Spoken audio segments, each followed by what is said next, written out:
আমি সঙ্গীতার কাছে যাব। সঙ্গীতা, প্রত্যেক দিনের চলাফেরা, তুমি নিজেও জেনজি জার্নালিস্ট, সেই জায়গা থেকে জানতে চাইবো এই প্রত্যেক দিনের চলাফেরায় কি দেখছো আলটিমেটলি, মানে এই বাংলার রাজনীতি নিয়ে যারা জেনজি, 3 জেনজি পলিটিশিয়ান আজকে বসে রয়েছে, এদের বাইরে একটা বড় জগৎ রয়েছে একেবারে, তাদেরকে আলটিমেটলি এত কিছু ভাববার সময় রয়েছে? মমতা বন্দ্যোপাধ্যায় কি করলেন, নরেন্দ্র মোদী প্রধানমন্ত্রী কি করলেন, বা ট্রাম্প কি করলো, এত কিছু নিয়ে ভাববার কি আদৌ সময় রয়েছে? তুমি কি দেখছো একদম পথে ঘাটের চিত্রটা? কারণ তুমি এমন এমন জায়গায় কভার করতে যাও, যে ছবিটা দেখেছি আমরা তোমার চ্যানেলে, সেই জায়গা থেকে জানতে চাইছি মানে নতুন প্রজন্মের ছবিটা ঠিক কি? নতুন প্রজন্ম না কোথাও গিয়ে দুটো ভাগে, আমি বলছি জেনজি দুটো ভাগে ভাগ হয়ে গেছে। মানে এক প্রজন্ম শুধু রিলের মধ্যেই আটকে থাকতে চাইছে, তাদের মনে হচ্ছে যে আমি কত লাইক পাচ্ছি, আমার কত ভিউ হচ্ছে, এবং তারা এমন স্পটগুলোকে বেছে নিচ্ছে যে স্পটে গিয়ে ভিডিও করলে, এবং সেই স্পটটা সম্পর্কে আমি কিছু জানছি না।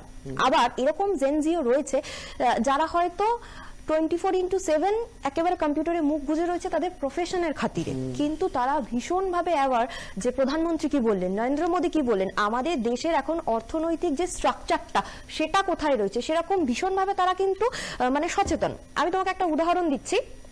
আমি মিছিলে যাই, সুতরাং মিছিলে আমরা বলি না একটা শব্দ যে যুবদের কণ্ঠস্বর, যুবদের কণ্ঠস্বর আমরা যখন শুনছি তখন তো আমরা জানবো যে, আমরা তখন এটা আশা করব যে যে যুবরা এসেছে আজকে মিছিলে, সেই যুবরা জেনে এসেছে যে কেন তারা মিছিলে এসেছে, তারা কি পরিবর্তন করতে এসেছে। তুমি তো আমি তোমাকে এইখানে একটু ইন্টারাপ্ট করছি, তুমি ধরো 21শে জুলাই কভার, আমি 21শে জুলাই কভার করেছি, বিজেপির যে যুব মোর্চার যে মিছিল সেখানেও কভারেজ, আবার এসএফআই মিছিলেও গেছি। আমি সাম্প্রতিককালে যে ঘটনা ঘটেছে এসআইআর নিয়ে যে মিছিল হলো রেড রোড থেকে শুরু করে একদম জোড়াসাঁকো অবধি, সেই মুখ্যমন্ত্রী মমতা বন্দ্যোপাধ্যায়, অভিষেক বন্দ্যোপাধ্যায় হাঁটলেন।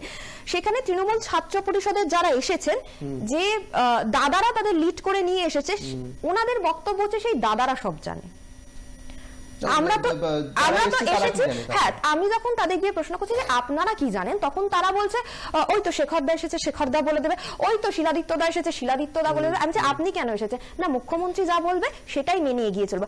আরে এসআইআরটা কেন হচ্ছে সেটা তো তোমাকে গিয়ে জানতে হবে। আবার আমি বলছি যে কলেজে তারা পড়ে না, হয়তো স্কুলে পড়ে, তারা কিন্তু 2002 সালে কেন আইআর হয়েছিল, তারা কিন্তু আমাকে স্পষ্ট বলছে আইআর হয়েছিল দিদি, এসআইআর হয়নি, তুমি একটু দেখে নিও।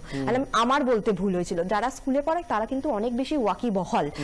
সুতরাং দুটো ভাগে ভাগ হয়ে যাচ্ছে। এই যে তুমি বলছিলে না একটু আগে, আমি দেখছিলাম যে বাংলাদেশের জুলাইয়ের আন্দোলন, নেপালের যে আন্দোলন, 100% জেনজি তাদের মতামতটা এক জায়গায় এসেছিল বলেই না এই বিস্ফোরণটা ঘটানো সম্ভব হয়েছিল। আমি যদি মিছিলের পেছনে দাঁড়িয়ে বলি যে ওই যে দাদা আমাকে নিয়ে এসেছে সেই দাদা বলে দেবে, বা এবিভিপিতে আমি শুধু দেখলাম যে যাদবপুরে শুধুমাত্র গেট টপ কাছে, তারপর আমি যখন দেখলাম কলেজ স্ট্রিটে 10 জন নিয়ে কসবালা কলেজে, আমি বলছি যে যখন আমরা তৃণমূল কিন্তু আবার বলেছিল মনোজিৎকে চাই না আমরা, না, আমি বলছি যে যেখানে ধরুন আপনি 10 জনও থাকছে এবিভিপির, হ্যাঁ, আমি যদি বুমটা নিয়ে জিজ্ঞাসা করতে যাই 10 জনের মধ্যে 5 জনের কাছে যে কেন এটা হচ্ছে, 5 জন মাইকটা সরিয়ে দিয়ে বলবে ওই তো উনি আছেন, ওনাকে জিজ্ঞাসা করুন। তাহলে 10 জন এসেছে কেন?